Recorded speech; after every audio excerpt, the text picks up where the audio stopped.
Solo soy una persona con conocimientos en sistemas. En realidad, trabajo para una empresa de tecnología y no soy especialmente creyente en nada paranormal. De hecho, soy poco religioso. La razón por la que paso por aquí es precisamente porque me ha entrado cierta curiosidad en estos asuntos desde que un familiar que vive en el campo vino a mí a contarme una historia bastante particular. Por supuesto, es la primera vez que veo un sitio en el cual esta historia podría ser contada. Javier y María son prácticamente dos campesinos, criados a la vieja usanza en una pequeña choza situada a unos 30 minutos a paso de caballo del pueblo más cercano. Javier es un primo lejano del lado de la familia de mi padre. Mi padre, a pesar de ser médico actualmente, viene de una familia muy humilde en el campo y él logró completar sus estudios de medicina con su propio esfuerzo. Por esta misma razón, aún tenemos bastantes familiares en zonas rurales que nunca han salido de allí. La historia me la contó mi primo una temporada que hicimos el viaje hasta ese pueblo y decidimos de paso ir hasta donde el buen primo, ya que le vemos prácticamente una vez al año en temporada de vacaciones.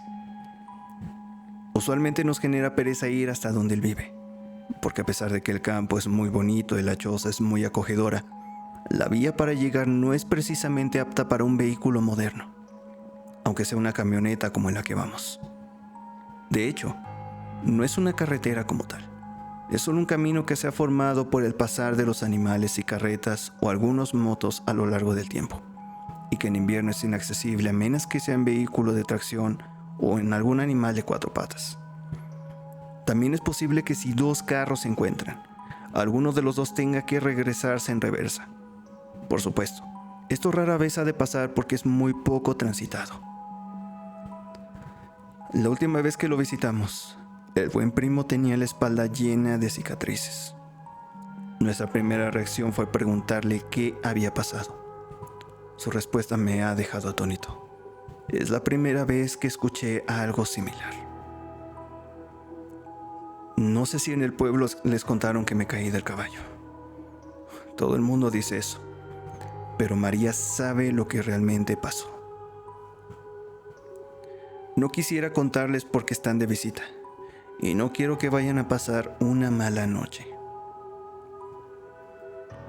Más que la razón por la cual nos lo decía, yo podía notar que tenía miedo de contar la historia. Sus ojos trataban de apartar la mirada y buscar otro tema de conversación. Sin embargo, yo insistí, diciéndole que solo era una historia que no me podía dejar con intriga. Bueno, siéntate aquí, me dijo al rato cuando los demás estaban haciendo otras cosas. No quiero que tu padre se ponga nervioso manejando cuando estén de regreso. Hace 2 meses, como era de costumbre, yo tenía que ir al pueblo a comprar algunas cosas de la casa. Nunca lo hago muy entrada la tarde para que no me agarre la noche en el camino. Nunca le he tenido miedo a la noche. Hasta ese día le tenía más miedo a los vivos que a los muertos, y ya me habían robado antes por andar por el camino tan tarde. Parece que los ladrones no duermen. Eso es cierto, afirmé, mientras en mi cabeza quedó el eco de la frase, hasta esa noche. Sin embargo, tenía varios animales enfermos, continuó. Ya eran 2 vacas que estaban bastante mal, y no podía darme el lujo de que se murieran, así que tomé el caballo y comencé a ensillarlo. María inmediatamente me dijo, Javier, ¿a dónde vas? ¿Que no ves que ya es tarde y me da miedo que vayas solo? Te va a agarrar la noche. Tengo un mal presentimiento. Espera hasta mañana. Yo la ignoré por la misma razón que ya te comenté. No podía darme el lujo de un animal muerto, así que tomé una linterna para alumbrar, aunque yo sabía que era de noche y había luna llena y estaría bastante iluminada, y posiblemente no la usaría para no mostrarle mi imposición a nadie. Fui al pueblo lo más rápido que pude. Compré en el mercado lo necesario y en el camino me encontré con un par de amigos que me ofrecieron 2 tragos de ron. Luego seguí, y tal como estaba previsto, una cortina negra cayó sobre el campo. Apenas había comenzado la vía. Claro, el caballo ve mejor que yo, así que solo me incliné y traté de ir lo más rápido posible con la luz apagada para no mostrarle mi posición a ningún bandido. Llevaba muy buen ritmo. Estimo que debía ir al menos ya por la mitad del camino y me iba sintiendo más tranquilo en cuanto avanzaba. Sin embargo, cuando llegué a la curvita por donde se llega al arroyo, algo extraño llamó mi atención. Hice una pausa como tomando fuerzas para poder explicarme lo que seguía. Mientras hacía eso, su miedo me invadía a mí también. Cuando pasé por la curva vi una silueta. Estaba casi seguro de que era una niña. Para este punto, mi vista ya se había adaptado un poco a la oscuridad y podía distinguir cosas. Pero como pasé tan rápido por aquel punto, no podía estar seguro de si era correcto lo que vi o no. Por supuesto, la duda me estaba matando. ¿Y si era una niña que se había perdido? ¿Qué tal si la muerde una serpiente? Tal vez la pobre no se atrevía a caminar del miedo. En estas tierras tan alejadas, es posible que hasta sea violada y nadie escucharía nada. Tantos pensamientos invadieron mi mente que decidí dar la vuelta y asegurarme. Paré en seco el caballo y di la vuelta. Encendí mi linterna y comencé a buscar. En menos de un minuto ya la podía ver, a pesar de que estaba seguro de que había andado bastante mientras decidía si regresar o no. En ese momento no le di gran importancia, pues pensé que tal vez ella había caminado un poco o habría intentado perseguirme y por eso había avanzado. Era una pequeña niña. Tendrá a lo mucho unos 7 años, pensé. Estaba vestida completamente de blanco. Su rostro parecía angelical, aunque tenía una parte tapada por el cabello. Y la verdad, aún no recuerdo si podía ver sus pies. Tal vez estaban confundidos con el pasto y además, al encender la linterna, perdí nuevamente la poca visibilidad que ya tenía y solo podía ver lo que alumbraba directamente. ¿Y qué pasó?, pregunté. Aunque el corazón me palpitaba rápidamente, no podía dejar de escuchar. Le pregunté, ¿estás perdida? Ella solo asintió con la cabeza sin mencionar alguna palabra. ¿Vive cerca? Nuevamente solo movió su cabeza hacia los lados. Le dije, si quieres te llevo a mi casa y mañana buscamos a tus padres, porque no te quiero dejar sola aquí. Ella asintió de igual forma, solo moviendo la cabeza. Giré el caballo y le pregunté que si sabía cómo subirse. No había terminado de hablar cuando ya la sentí detrás de mí. Me agarró fuerte de la cintura. Obviamente pensé que debía estar aterrada, así que no le dije nada más y reanudé mi carrera hacia mi hogar que anhelaba ver mucho más en ese momento.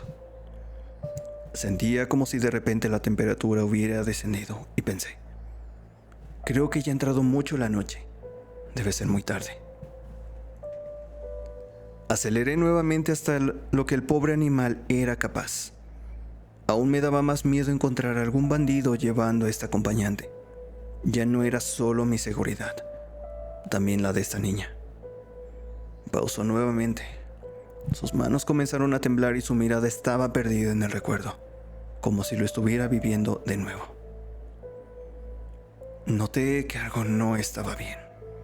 El caballo empezaba a bajar la velocidad y por más que intentaba no conseguía hacerlo regresar al ritmo que traía. Le dije a la niña, no te asustes, ya casi llegamos. Ese fue el primer momento en que la escuché hablar. Esa voz aún resuena en mis sueños y en mis pesadillas.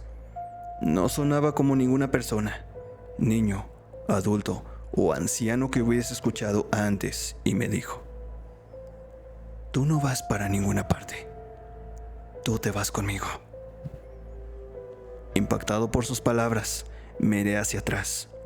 No podía ver su rostro, ya que estaba apoyado sobre mi espalda, pero sus piernas eran tan largas que arrastraban contra el suelo.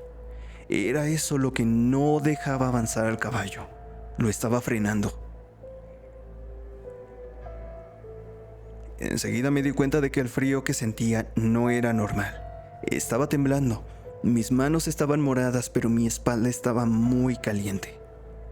Sentía un olor a azufre que no desaparecía. Y de pronto, me habló de nuevo. Reza lo que te sepa si quieres, pero tú te vas conmigo. A mi mente vinieron muchas oraciones, las que había escuchado en la iglesia. Les decía si no creyera en nada de eso. Las que había escuchado cuando enterraban a la gente. Las que había escuchado rara vez de algún religioso o en el colegio. El caballo iba cada vez más lento, casi que se detenía. Y cada vez que terminaba alguna oración, ella reía y solo decía: esa ya me la sé. Tú te vas conmigo. Hizo una última pausa. Esta vez el tono de su voz cambió. Parece que había más tranquilidad en su rostro. En ese momento me recordé a la bisabuela. Ella siempre hacía una oración cuando alguien se sentía triste o estaba enfermo. No sé cómo la recordé en ese momento, puesto que yo aún estaba pequeño cuando ella falleció. Tampoco recuerdo que sea algo que haya escuchado en alguna iglesia convencional. Era algo como un pedazo de una canción o algo muy, muy viejo. Esperé que ella se riera aún más, pero solo había silencio. En un tono de disgusto me dijo: te salvas, porque esa no me la sé. De inmediato desapareció la presión del caballo y comenzó a andar un poco más rápido, aunque se escuchaba en su respiración que estaba muy agotado. La presión en mi espalda desapareció, pero todavía me dolía un poco. Estoy seguro de que por el miedo sentía menos el dolor. Cuando llegué a la casa, dejé al caballo afuera sin pensarlo y entré donde estaba María. Le di un beso y le conté lo que me había pasado. Ambos estábamos petrificados. Ella miró mi espalda y me dijo que estaba quemado, pero parecía como si me hubiera quemado hace tiempo. Solo eran cicatrices. Habremos dormido un par de horas esa noche. En la mañana, cuando salí de la puerta, ahí yacía mi caballo muerto. Sus patas traseras estaban calcinadas y el olor a azufre aún permanecía fresco. Allí terminó la historia. Solo se levantó y me dejó ahí. Yo no sabía qué decir ni qué pensar. Por supuesto, también nos agarró la noche cuando íbamos de regreso, pero no sentía tanto miedo porque íbamos en auto. La radio estaba encendida e iba con toda mi familia. Aún así, no me atreví a mirar por la ventana. Hacia afuera solo se veía oscuridad. Las luces solo alumbraban por donde estábamos andando. Yo pensaba, ¿serían solo inventos? ¿Alguna historia colorida que inventó porque había tomado algunos tragos esa noche? Miré hacia el cielo nocturno. En el campo puedes ver muchas estrellas y era noche de luna llena. De esas en las que la luna, por alguna razón, luce un poco roja. Cuando volví la mirada hacia abajo, no pude evitarlo. Eché un vistazo por la ventana y vi una silueta en la oscuridad. Íbamos bastante rápido y evidentemente no había razón para regresar, aunque sentí un horrible escalofrío al recordar la historia. En ese momento recordé lo que le había preguntado al buen primo antes de marcharnos. ¿Y cuál era la oración? Él respondió: de nada sirve que te la diga. Esa ya se la sabe.